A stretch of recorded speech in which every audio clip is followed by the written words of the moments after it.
আয়ুষ তার গিফট পিছনেই ব্যস্ত। না এরা বড় হয়ে গেছে না, এরা একটা আকর্ষণ এসে গেছে। ওরা কালকে সব দীঘা যাবে, সব জামাই কোম্পানিরা সব আমাদেরকে নিয়ে যাবে। ঠিক করছে তোরা, আমাদের ছানাগুলো বড় হয়ে যায়, আমরাও মেয়ে কোম্পানি করে যাবো।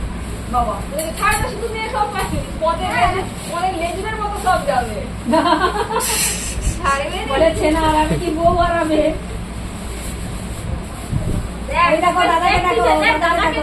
কাপড়ে হয়ে যাবে সব। ওটা আমি কেন এটা জড়াইছি তাহলে, কেন বলো? আমার এগুলা ছিল, ও তো খালি পরে টানবে, তারপর থেকে পরাই দেখছো, এটা খুলে দিবে। ওরকম দেখছো, সৌরভটাকে দেখো, সৌরভটা খুব বলছিল, বলে কি সুন্দর বাচ্চা তোমার, শান্ত শান্ত শিষ্ট। আরে কাকে দেখ, কাকে দেখ, একবার দেখেছি